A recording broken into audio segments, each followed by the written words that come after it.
Guéra, suite à cette pandémie qui place la province en deuxième position après la capitale, les personnes de bonne volonté ne font que soutenir la population à travers des dispositifs de protection. Le délégué de l'éducation, Mohamed Ibed Bekla, a réceptionné 5000 cache-nez offerts par le premier vice-président de l'Assemblée, Moussa Khadam, un ressortissant de la dite province.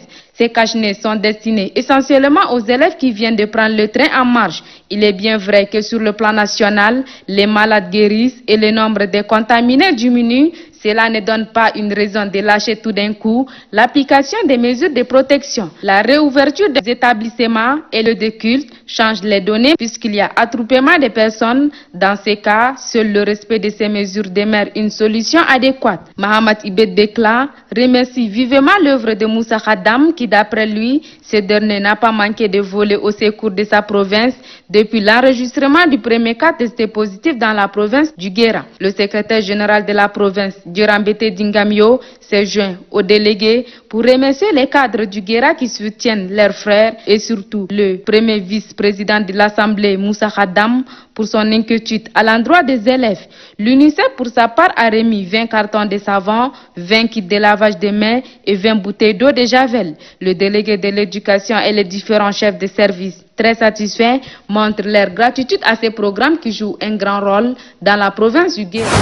Le gouverneur de la province de l'Enedi-Ouest, Ahmad Hissène Mougouni, accompagné du préfet intérimaire du département de Fada, Omar Moussa Ahmad, le maire de la ville de Fada, Brahim Bokour Mohamed, les responsables civils et militaires, ont visité ce matin les jardins incendiés le 25 et 27 juin dernier à Fada. L'objectif est de constater des dégâts. Les dégâts matériels sont énormes, 19 jardins particuliers qui comptent des milliers de palmiers dattiers sont partis en fumée. Après avoir visité, le premier magistrat de la province, Ahmad Hissène Mougouni, a dit que les forces de l'ordre et de sécurité sont instruits pour mener des enquêtes afin de déterminer l'origine de ces incendies qui a causé d'énormes dégâts matériels. Le gouverneur de la province, Ahmad Hissène Mougouni, lance un SOS à l'endroit du gouvernement de la République à travers le ministère de l'Action sociale, les ONG et les personnes de bonne volonté. L'incendie a ravagé presque 40 hectares de jardins dattiers et comme vous le voyez, donc il y a des énormes dégâts. Normalement, c'est le moment de récolte que certains propriétaires de ces champs, donc ils n'ont pas d'autre activité que ça. Donc pour cette raison, nous lançons un SOS envers le gouvernement à travers le ministère d'Action sociale et des personnes de bonne volonté et les ONG pour venir en aide à cette personne sinistrée. Enfin, le numéro 1 de la province de l'Enedi-Ouest, Ahmad Hissène Mougouni, a exhorté les autorités administratives, civiles, militaires et la population de la ville de Fada de rester toujours vigilants afin d'éviter ce genre de cas d'incendie. Les 500 médecins intégrés en septembre 2019, 25 sont déployés pour le compte de la province du Logone oriental. Ont-ils tous effectivement regagné leur poste? Une mission de supervision du ministère de la Santé conduite par son directeur des ressources humaines cherche à faire le point sur la situation. Dans la cour de la délégation de la santé du Logone oriental, certains médecins nouvellement affectés sont présents pour cette opération d'identification physique. Selon le chef de mission Ahmad Mustafa Mahamat, la présence effective des médecins à leur poste est une impérative. Notre pays est en train de traverser une situation pandémique. Et à cet effet, la présence des médecins dans les structures sanitaires s'avère indispensable. Donc c'est pourquoi, avec tous les efforts consentis par les plus hautes autorités, il faut nécessairement s'assurer que les médecins sont sur le terrain. Pour le délégué provincial de la santé du Logone oriental, Dr Ali Soumaïn Bagar, si ces médecins sont affectés dans la province du Logone oriental, c'est en complément de l'effectif insuffisant des médecins dans la province. Il interpelle ceux qui jusqu'à là n'ont pas regagné leur lieu de service de le faire dans un délai très court afin de répondre aux sollicitations très croissantes en soins de santé de la population du Logone oriental.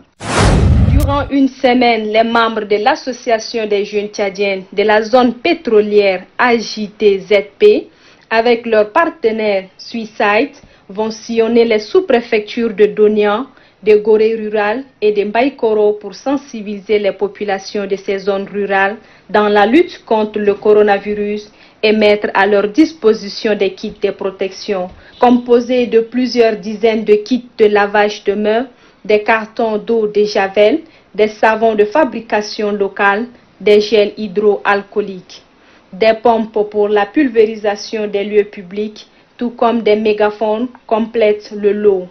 Pour le président de l'AJTZP, Beinanou Ngarkaya, la zone accueille des expatriés venant sur le site, ce qui expose les communautés rurales du danger du coronavirus. Pour le sous-préfet de Donia, Ibrahim Adjerou Beti, cette participation de l'AJTZP et son partenaire Suicide contribuera au changement de mentalité et empêchera la propagation de cette dangereuse pandémie. Propos soutenus par le médecin-chef de district de Donia, Naradoungue François, qui promet apporter toute son expertise et son appui à l'association des jeunes tchadiens de la zone pétrolière dans leur lutte pour empêcher toute propagation du coronavirus dans la province du Logone oriental.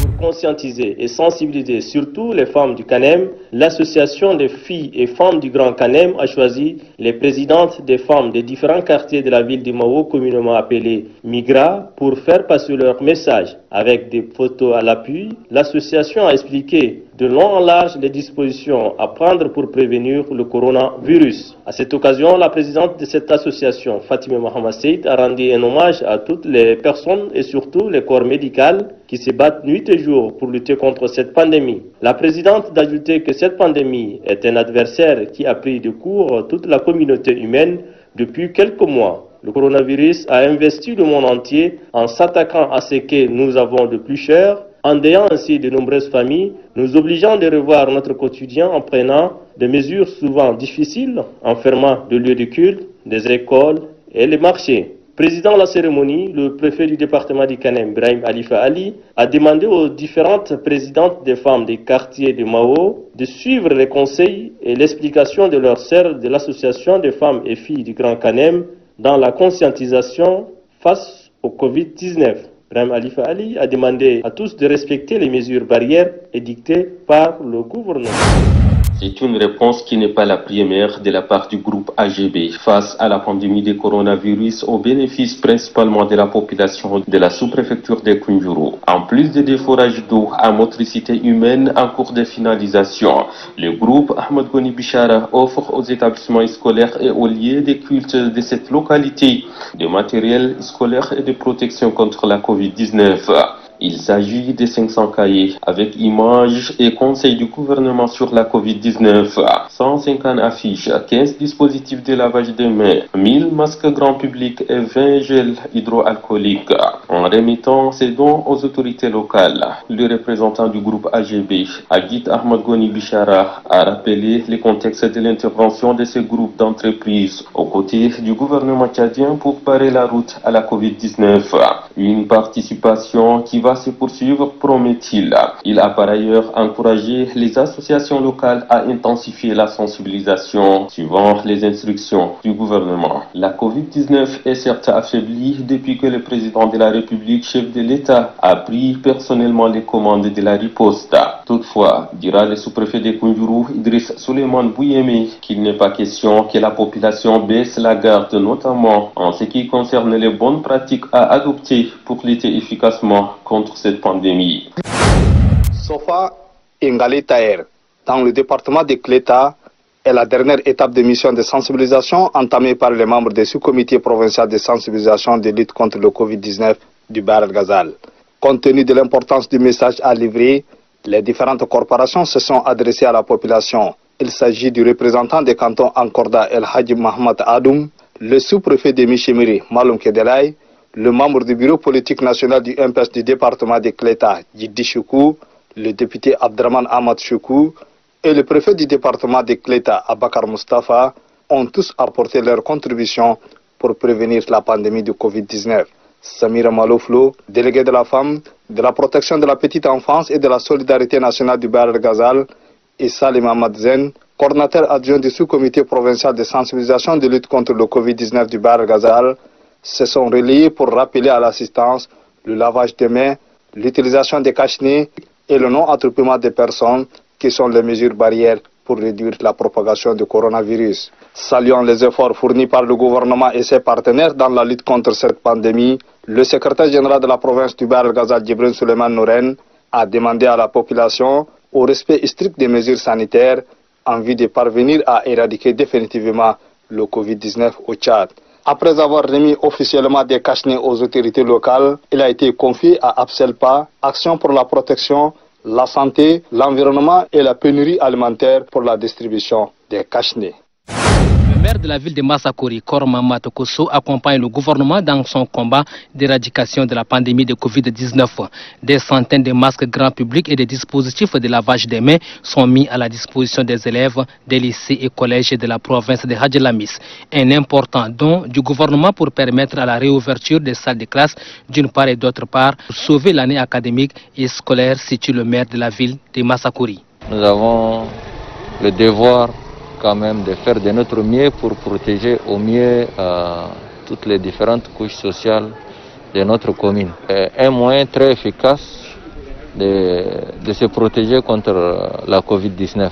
On doit toujours doubler la vigilance et c'est pourquoi nous avons distribué les cache-nez et on a même demandé aux différents responsables des établissements de rendre obligatoire le port des cache-nez. Les différents responsables de ces établissements d'enseignement bénéficiaires du don saluent le geste du gouvernement qui, selon eux, concourt à la limitation de la propagation de la pandémie, même si la province n'a pas encore enregistré un cas de contamination. De 300 seaux plastiques avec robinet, 9 cartons d'eau de javel, 9 cartons de savon liquide, 9 cartons de gel hydroalcoolique, 60 supports de lavage de mains et 3500 masques de protection individuelle qui sont remis gracieusement pour la cause commune de la population du Mandoul. Remettant officiellement ces différents lots, le représentant du donateur de kit, Étienne Ngakoutou, a situé l'importance que revêt ce élan patriotique en cette ère de Covid-19. La remise officielle de ce kit ose quoi permet au conseil provincial de sensibiliser, conscientiser la population du Mandoul que vous êtes à observer les mesures barrières facilement applicables. Recevant ces kits de lavage de mains, le secrétaire général provincial du Mandoul du mouvement patriotique du salut, Mogna Djemounta, exprime ses sincères reconnaissances à la grande dame du Mandoul, Madjidian Pajarut, pour ce geste de générosité. La coordination provinciale de la majorité présidentielle par ma voix remercie du fond du cœur la camarade Madjidian Pajarut, secrétaire général premier adjoint du MPS, de ce geste hautement humanitaire et politique qui prouve à suffisance son degré de militantisme et de l'écoute de la population du Mandoul. Et rassurons que ces kits seront répartis rationnellement et équitablement entre les 6 conseils départementaux pour atteindre les véritables destinataires. La province du Logone occidental est l'une des provinces du pays les plus touchées par le Covid-19. Pour stopper, sinon casser la chaîne de propagation de la pandémie du Covid-19, le sous-comité provincial de sensibilisation intensifie quotidiennement ses actions. La délégation conduite par le coordonnateur adjoint du sous-comité provincial de sensibilisation du Logone occidental, Hassan Boukar Agré, a à toutes les étapes sensibilisé la population sur l'importance du port des masques et l'observation stricte des restes des mesures barrières édictées par le gouvernement face au Covid-19. Dans cette partie du marché central de Moundou, où la distribution des masques orientée vers les femmes par le gouverneur Dogo Yacoub, coordonnateur du sous-comité provincial, le maire intérimaire de la ville de Moundou, a fait savoir à ses concitoyens que l'ennemi invisible, le Covid-19, existe encore. Le sous-comité provincial de sensibilisation continue de recevoir l'appui des bonnes volontés dans ce combat acharné contre la maladie à coronavirus. Le dernier geste louable est celui de l'ambassade de la Chine au Tchad qui a envoyé à la commune de Moundou 5000 masques que le sous-comité entend distribuer aux personnes démunies. Le maire intérimaire de la ville de Moundou, Nedion Dingambay, a au nom de toute la population mondoulaise exprimé sa gratitude à la Chine à travers son ambassade au Tchad pour son appui conséquent. L'autosuffisance alimentaire en milieu rural pour lutter contre le chômage, tels sont les objectifs fixés par l'Office national pour la promotion de l'emploi, ONAPE, à travers cet octroi de crédit d'une enveloppe de 8 millions de francs CFA à la sous-préfecture de Miandoum. Le financement des producteurs agricoles, c'est pour accroître les rendements, avoir l'autosuffisance alimentaire. Chers bénéficiaires, le crédit qui va être octroyé n'est pas un don, c'est un crédit. Un crédit est toujours remboursable. Le sous-préfet de Miandoum, au nom de sa population, remercie les plus hautes autorités et exhorte les bénéficiaires à une gestion efficiente. Je suis très content de voir une délégation venue de la province pour donner un crédit à ma population de Miandoum. Les plateformes ou associations bénéficiaires d'utiliser ces crédits dans le bon sens. Le chef de canton de Miandoum de renchérir que ce geste vient à point nommé. Les bénéficiaires du crédit agricole 2020-2021 vont rembourser le fonds octroyé à la fin de la campagne agricole avec 0 taux d'intérêt.